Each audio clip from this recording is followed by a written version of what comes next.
वही पांडव जब चले आत्म कल्याण के लिए, कहाँ? हिमालय की ओर। अंतिम में आप सबको पता है स्वर्गारोहण पर्व आता है महाभारत में।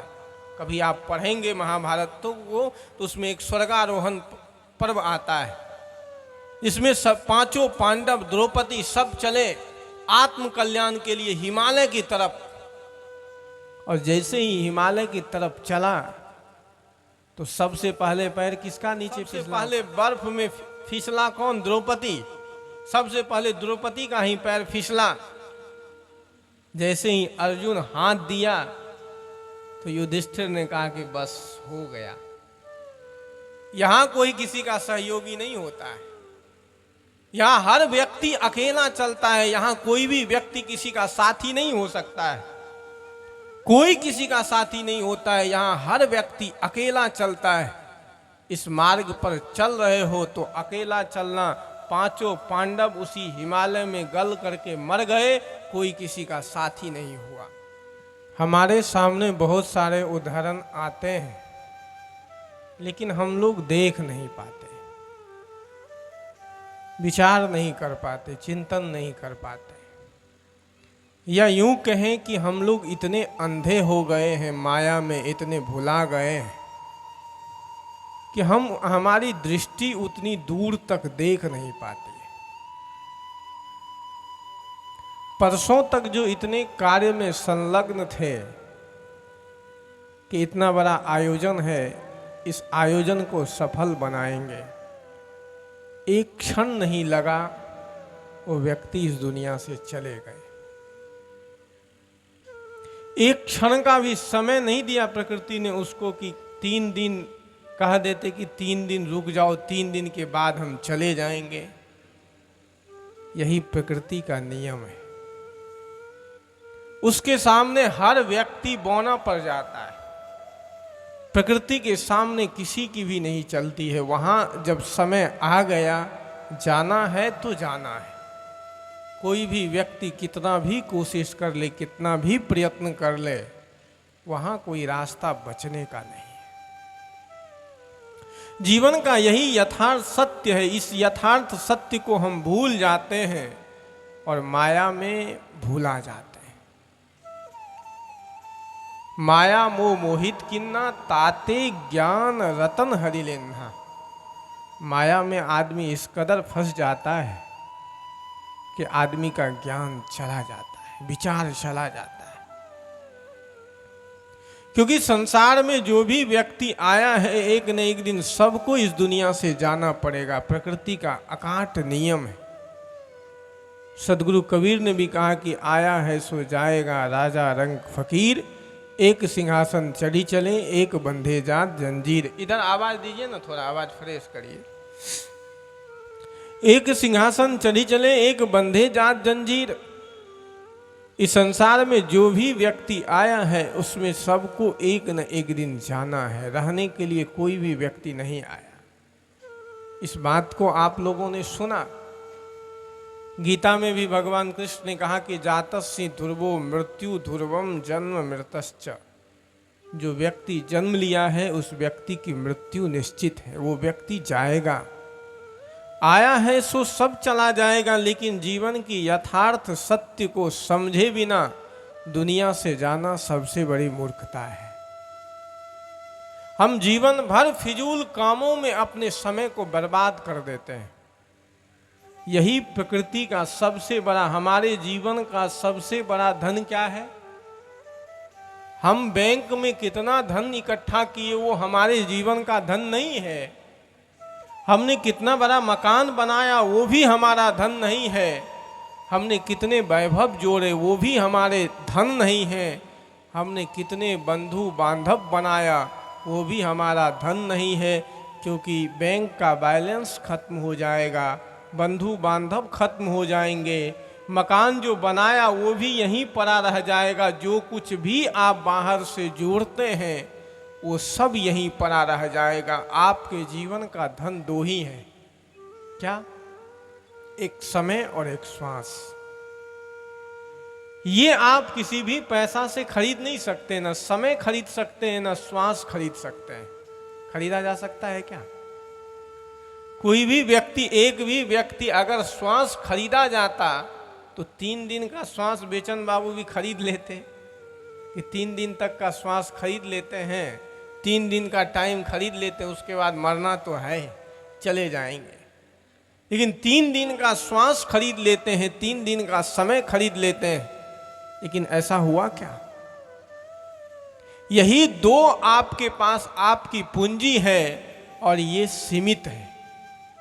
जितना है उतना ही आपके पास रहेगा, उससे ज्यादा आपको एक श्वास भी नहीं मिल सकता है। और दुर्भाग्य ये है कि इसी समय और श्वास को हम संसार के व्यर्थ के कामों में उलझा करके अपने जीवन को समाप्त कर देते हैं। हम अपना समय भी बर्बाद करते हैं, अपना श्वास भी बर्बाद करते हैं उन कामों के लिए जिन कामों से हमारे जीवन में कोई परिवर्तन आने वाला नहीं, जिस काम को करने से हमारे जीवन में कोई लाभ होने वाला नहीं। अगर अपने जीवन में लाभ चाहते हैं, परिवर्तन चाहते हैं, तो इसको सदुपयोग में लगाइए। सदुपयोग का अर्थ समय और श्वास को अध्यात्म में लगाइए, शांति में लगाइए, साधना में लगाइए। लेकिन साधना के लिए, शांति के लिए आज किसके पास समय है? साधना के लिए आज आदमी के पास समय नहीं है।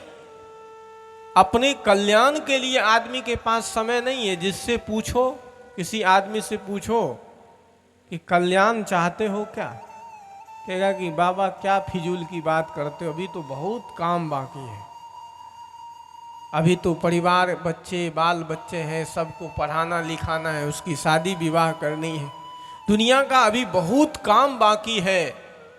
लेकिन अरे माइक सही करिए ना, हो आवाज कुछ ठीक नहीं लग रहा है। अभी दुनिया का बहुत काम बाकी है, पहले वो कर लेते हैं, फिर बाद में अध्यात्म के विषय में, कल्याण के विषय में सोचा जाएगा। और जब तक कल्याण की बारी आती है, जब तक अपना कल्याण करने का टाइम आता है, तब तक आदमी का जीवन ही समाप्त हो जाता है। तब तक तो बहुत देर हो जाती है, तब तक तो जीवन समाप्त हो जाता है। और जब आदमी का जीवन समाप्त हो जाता है, तब आदमी हाथ मलते रहता है। इसलिए समय रहते हुए ही अपना कल्याण कर लेना चाहिए।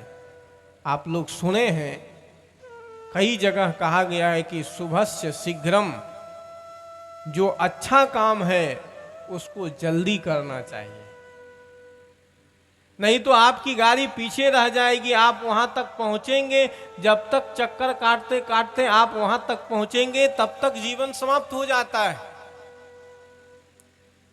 शुभस्य शीघ्रम, इसीलिए शास्त्रों में कहा गया, जो शुभ करना चाहते हो, अच्छा करना चाहते हो, उसको जल्दी कर लेना। और अगर कुछ जीवन में बुरा करना चाहते हो तो उसको कल पर टालते जाना, क्योंकि कल पर अगर वो टल गया तो शायद तुम्हारी जिंदगी समाप्त हो जाए, तुम बुरा नहीं कर पाए अपने जीवन में। लेकिन अगर अच्छा कुछ करना चाहते हो तो उसको जल्दी कर लेना, शीघ्र कर लेना। लेकिन उल्टा होता है हमारे जीवन में कि अच्छाई को हम कल पर टालते हैं और बुराई को हम आज पर करना चाहते हैं। जो बुरा है उसको आज करना चाहते हैं और जो अच्छाई है उसको कल पर टालते जाते हैं कि कल कर लेंगे, परसों कर लेंगे। अभी तो बरसों समय बचा है, अभी जीवन समाप्त कहाँ हुआ है, अभी तो बहुत समय बचा है, कल कभी कर लेंगे। लेकिन जीवन का कोई भरोसा नहीं है। सदगुरु कबीर ने तो यहां तक कहा कि ये जो शरीर है मिट्टी का कांचा कुंभ है। कांचा कुंभ, कोई कुम्हार है, घड़ा बनाता है, तो जो घड़ा कच्चा रहता है उसको फूटने में कोई देरी होती है क्या? यह तन कांचा कुंभ है, मतलब धक्का लगा, अगर एक बार धक्का लग गया तो फट से वो फूट सकता है। जीवन भी कुछ ऐसा ही है।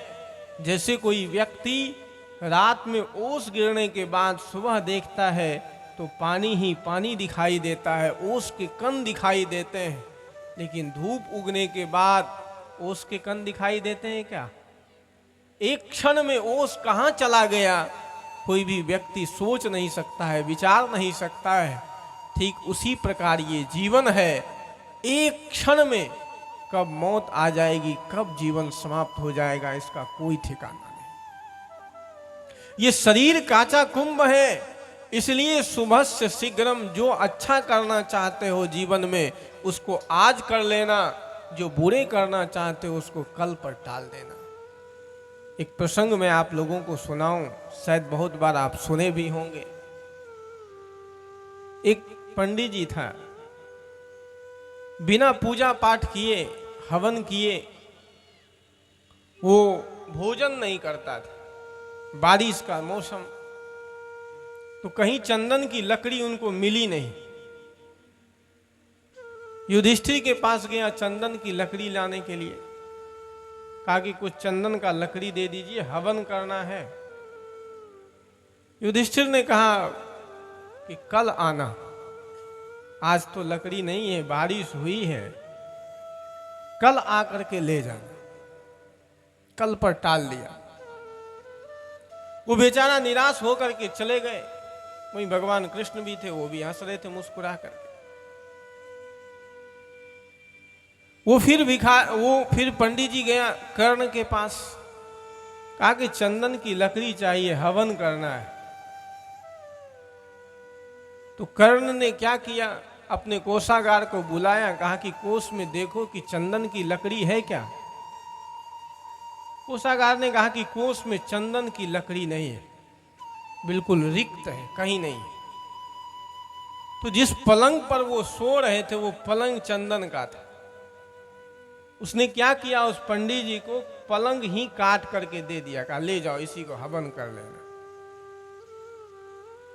दोनों दृश्य को देखा। युधिष्ठिर के पास कृष्ण फिर गए, तो युधिष्ठिर ने कहा कि वो पंडित जी को भी लेके गया, कहा देखिए चंदन का लकड़ी मिल गया, ये हवन भी किया, भोजन भी किया, आपसे मांगा, आपने तो दिया नहीं, आप भी दे सकते थे। तो युधिष्ठिर ने कहा कि मैंने तो कहा कि कल आना, आज मैं किसी तरह व्यवस्था कर लूंगा, कल दे दूंगा। कहा कि आपके भी घर दरवाजे में जगह जगह चंदन की लकड़ी लगी हुई है, चाहते तो आप इसको भी दे सकते थे, लेकिन दिए नहीं। एक वही कर्ण है, आपने इसको कल पर टाल दिया, लेकिन कर्ण ने अपना लकड़ी जिस पर वो सोते थे पलंग दे दिया दान में। कहने का अर्थ, कल को किसने देखा है, कल आपके जीवन का होगा ये अज्ञात है, किसी ने नहीं देखा। इसका मतलब आपको कल पर है कि कल तक हम जिंदा रहेंगे, इसलिए आपने बोल दिया कि कल दान में दे देंगे। लेकिन कर्ण को पता है कि आज मेरे पास है, जो कुछ भी आज मैं दे सकता हूं, कल मेरे हाथ में नहीं है। आप कोरोना काल में देखे होंगे कि हजारों करोड़ों के मालिक ऐसे थे कि जिनके पास हजारों करोड़ रुपया था, एक क्षण में मौत आ गई। उस 1000 करोड़ का क्या करेगा? जब जीवन ही नहीं बचा तो 1000 करोड़ का करोगे क्या?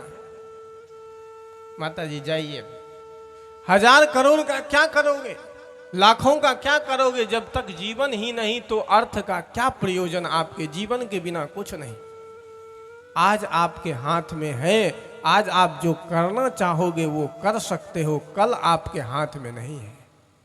इसलिए हमारे शास्त्रों में कहा गया कि शुभस्य शीघ्रम, जो कुछ भी अच्छा करना चाहते हो वो जल्दी कर लो, शीघ्र कर लो, क्योंकि जीवन का कोई भरोसा नहीं और एक क्षण में जीवन समाप्त हो जाता है। और जब जीवन समाप्त हो जाएगा तब आप हाथ मलते रहेंगे, रोते रहेंगे, चीखते रहेंगे, चिल्लाते रहेंगे, कुछ भी आप नहीं कर पाएंगे। मौत पर किसी व्यक्ति का भी अधिकार नहीं चलता है।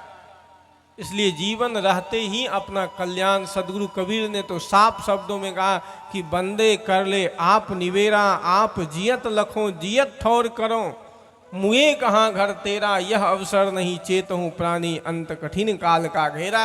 ए बंदे अपने आप का निवेरा कर लो, अपने आप को जान लो, अपने आप को पहचान लो।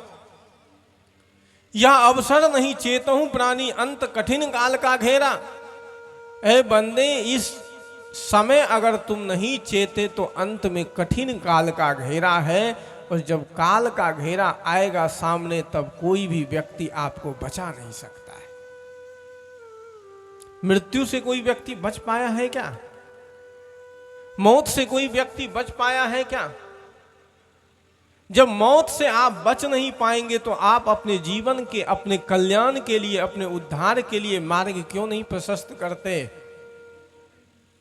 किस मोह में फंसे हैं, किस आसक्ति में फंसे हैं, किस संसार के वासनाओं में फंसे हैं? आप तो सुने हैं कि नहीं चाहते हुए भी निकलना पड़ेगा, काया कुटी खाली करना पड़ेगा। नहीं चाहोगे तब भी तुमको निकलना पड़ेगा, तब भी काया कुटी खाली करना पड़ेगा। और जीवन की सबसे बड़ी सत्य बात यह है, मैं आपको बता दूं, दिखने के लिए संसार में सब अपने हैं। संबंध है, परिवार है, बच्चे हैं, अपने हैं, पराये हैं। वास्तव में इस संसार में हर व्यक्ति अकेला है। सोच करके देखिएगा, कभी घर जाइएगा ना, काम की बात बता रहा हूं, घर जाइएगा ना, जीवन के कभी आप किसी कोने में बैठ करके सोचिएगा, विचारिएगा, चिंतन करिएगा। वैसे जितने बुजुर्ग हैं उनको तो अनुभव होगा ही, जवान व्यक्ति को अनुभव नहीं हो, क्योंकि प्रिय प्रिय पत्नी है, बच्चे हैं, तो बच्चे तुतला तुतला करके बोलते हैं पापा, तो बड़ा प्रिय लगता है। पत्नी भोजन देती है सामने, प्रिय बात करती है तो बड़ा प्रिय लगता है। बच्चों को भी इसका अनुभव नहीं होगा, क्योंकि बच्चे को माँ का प्यार मिलता है, बड़ों का प्यार स्नेह मिलता है। लेकिन किसी कोने में किसी वृद्ध व्यक्ति से जा करके पूछना, वो आपको जीवन का वास्तविकता, सच्चाई बताएगा कि जीवन के अवसान काल में हर एक व्यक्ति अकेला हो जाता है। अकेला वो पहले से था, क्योंकि जीवन की ये सच्चाई है, कोई भी व्यक्ति आपके साथ सदा नहीं रह सकता है, कोई भी संबंध सदा नहीं रह सकते हैं। आज जो आपको प्रिय लग रहे हैं, आने वाले समय में कल वही आपके लिए जहर भी बो सकता है। जो आज आपके अपने हैं, कल वो आपके दुश्मन भी हो सकते हैं। इसीलिए ये ज्यादा किसी से उम्मीद मत पालिए कि वो व्यक्ति आपके साथ हमेशा खड़ा रहेगा। किसी से भी कोई उम्मीद मत रखिए। उम्मीद रखना है अपने से रखिए, क्योंकि संसार, ये संसार तो ऐसा ही है, इसी का नाम तो संसार है, जहां निरंतर हर चीज परिवर्तन हो रहा है। अगर कोई आदमी परिवर्तित हो गया, कोई संबंध बदल गया, तो इसमें कौन सी बड़ी बात है? संबंध बदल गए तो इसमें कौन सी बड़ी बात? मैं उदाहरण देकर के आपको समझा सकता हूं। महाभारत का युद्ध एक उदाहरण लीजिए और आप सब लोग समझ जाइएगा। महाभारत का युद्ध किसके लिए? बोलिए ना। महाभारत का जो युद्ध हुआ कौरव और पांडव के बीच में, किसके लिए? उसके मूल में एक ही व्यक्ति है, कौन? द्रौपदी। क्योंकि द्रौपदी का अगर अपमान नहीं हुआ होता तो शायद महाभारत का युद्ध नहीं हुआ होता। अगर आप कभी शास्त्रों को पढ़ें या साहित्य पढ़ेंगे तो देखेंगे बहुत सारे साहित्यों में ये विशद विचार है, चर्चा है। द्रौपदी का अपमान के कारण ही महाभारत का युद्ध हुआ, नहीं तो पांडव तो 5 गांव लेकर के भी क्या कहा था कि 5 गांव भी दे दीजिए, हम वो भी खुशी से खाएंगे। जंगल में भी रहने के लिए तैयार था। यहां तक अर्जुन भी गांडीव छोड़ दिया, कहा कि मैं युद्ध नहीं करूंगा अपनों से, इनको मार करके अगर मुझे स्वर्ग का राज भी मिलेगा, त्रैलोक्य का राज भी मिलेगा, तो वो भी मैं छोड़ सकता हूं। जिस द्रौपदी के लिए प्रतिशोध के कारण ही तो युद्ध हुआ ना। दुशासन को मार करके उसके रक्त से केश को धोई द्रौपदी, क्योंकि उसका अपमान किया गया। दुर्योधन ने उसका अपमान किया, उसको भी मारा गया। जंघा उखाड़ का, जिस जंघा पर द्रौपदी को बैठने के लिए कहा गया था, उस जंघा को भीम ने क्या किया, अपने गदा से तोड़ करके अलग कर दिया। युद्ध किसके कारण? धन के कारण नहीं हुआ, पद के कारण नहीं हुआ, राज के कारण नहीं हुआ, प्रतिशोध के कारण हुआ। एक द्रौपदी के कारण इतना बड़ा भयंकर भीषण विश्वयुद्ध हुआ। लेकिन वही जीवन के वास्तविकता को जब समझा कि ये संसार तो ऐसा ही है, वही पांडव जब चले आत्म कल्याण के लिए, कहाँ? हिमालय की ओर। अंतिम में आप सबको पता है स्वर्गारोहण पर्व आता है महाभारत में। कभी आप पढ़ेंगे महाभारत तो वो उसमें एक स्वर्गारोहण पर्व आता है। इसमें सब पांचों पांडव, द्रौपदी सब चले आत्म कल्याण के लिए हिमालय की तरफ।